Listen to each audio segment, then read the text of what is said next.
नमस्कार।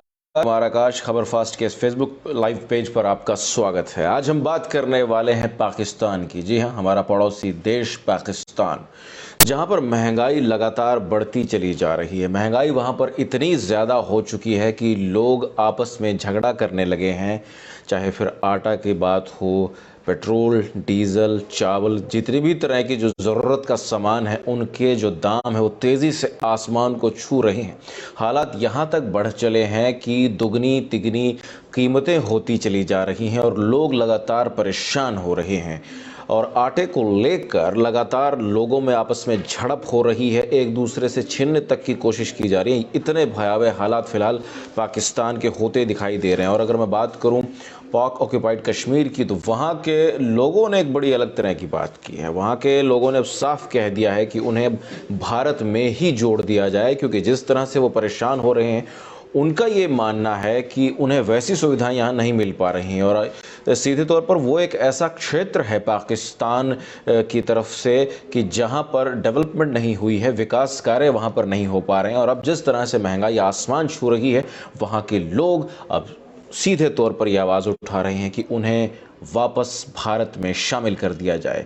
और अगर बात की जाए आंकड़ों की, तो आपका ध्यान इस ओर ले लेना चाहूँगा। सरसों के तेल की कीमत करीब 374 रुपये से लेकर 532 रुपये पहुँच चुकी है। दूध की कीमतों की बात की जाए तो 114 रुपये प्रति लीटर से 149 रुपये प्रति लीटर पहुँच चुका है। और अगर प्याज के भाव की बात की जाए तो 220 पाकिस्तानी रुपये प्रति किलो तक पहुंच गया है। हालांकि अगर भारत की बात की जाए तो प्याज के दामों में उछाल अक्सर सुर्खियां बनती हैं, लेकिन फ़िलहाल पाकिस्तान में जिस तरह से प्याज के दामों में उछाल आया है, यकीनन लोग परेशान हो रहे हैं।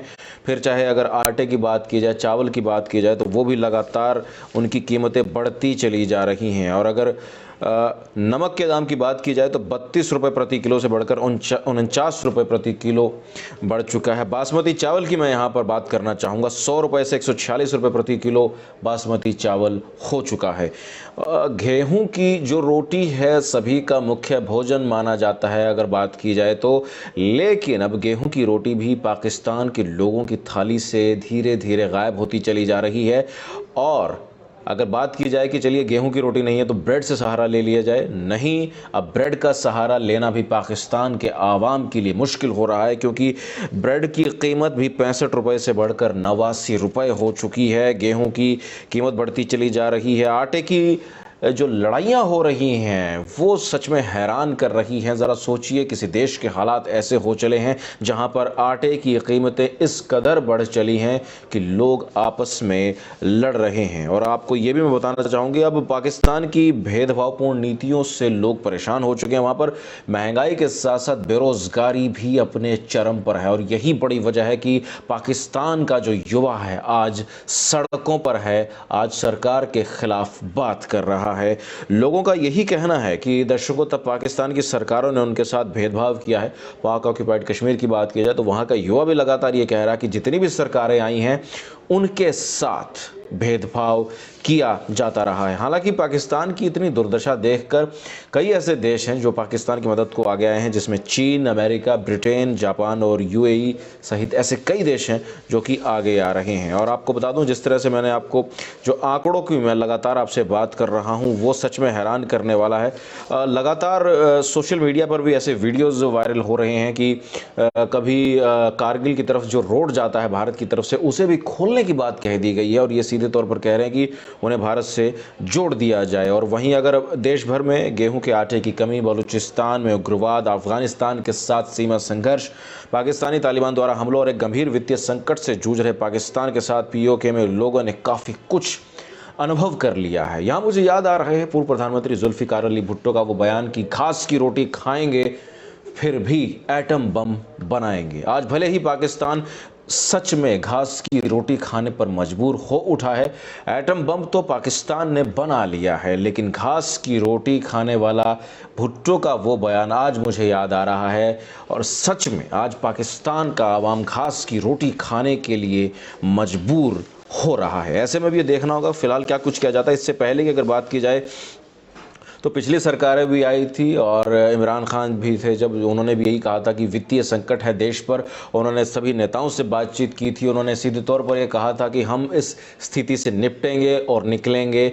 लेकिन हर बार पाकिस्तान के हालात इस तरह से हो जाते हैं। लेकिन फ़िलहाल की अगर आंकड़ों की बात की जाए तो वो सच में भयावह हैं। पाकिस्तान का जो विदेशी मुद्रा भंडार है वो भी तेज़ी से ख़त्म होता चला जा रहा है।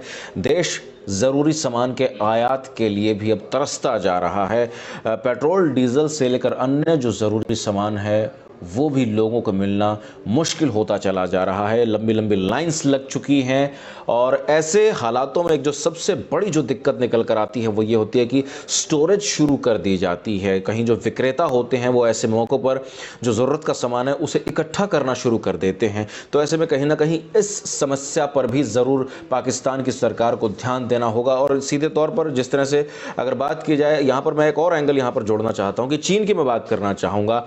CPEC यानी कि चाइना पाक इकोनॉमिक कॉरिडोर, उसका भी विरोध उठना शुरू हो गया। पहले भी होता रहा है, अब भी हो रहा है। ये कह दिया जा रहा था कि चीन से लगातार पाकिस्तान की जो नज़दीकियां बढ़ रही हैं, पाकिस्तान को कहीं ना कहीं उससे फ़ायदा मिलेगा। पाकिस्तान भी हर बार अपनी हर मुसीबत में कहीं ना कहीं चीन की तरफ ज़रूर देखता है। लेकिन यहाँ पर सीधे तौर पर यह देखा जा सकता है कि आज के इतने मुश्किल हालात में क्या चीन पाकिस्तान का उस तरीके से साथ दे पा रहा है जैसी पाकिस्तान को उम्मीद थी? क्या चीन पाकिस्तान के साथ उस तरह से मदद देने के लिए तैयार है जैसी उम्मीद थी? शायद पाकिस्तान भी इस वक्त नाउम्मीद हो चुका होगा। लेकिन ऐसे में अब ये देखना होगा कि पाकिस्तान क्या कुछ करता है। अंत में मैं फिर से यही कहना चाहूँगा कि फूड इन्फ्लेशन जिस तरह से पाकिस्तान में बढ़ रही है, कहीं ना कहीं इकोनॉमी ब्रेक भी हो सकती है। और यदि ऐसा होता है तो ये सच में आम जनता के लिए ज़रूर एक बहुत भयानक स्थिति हो जाएगी। और इस दौर की अगर बात की जाए, अगर इकोनॉमिक एंगल की बात की जाए, तो ऐसे में फूड इन्फ्लेशन इतनी ज़्यादा हो जाती है कि लोगों को बहुत सारा पैसा चुकाकर भी बहुत ही मामूली, बहुत ही कम चीज़ें मिल पाती हैं। और ऐसे में एक देश फ़िलहाल बर्बादी के कगार पर खड़ा हो जाता है। अब फ़िलहाल पाकिस्तान इन हालातों से किस तरह से निपटता है, ये देखने वाली बात होगी। फ़िलहाल के लिए फेसबुक लाइव में इतना ही। कुमार आकाश को दीजिएगा इजाज़त। नमस्कार।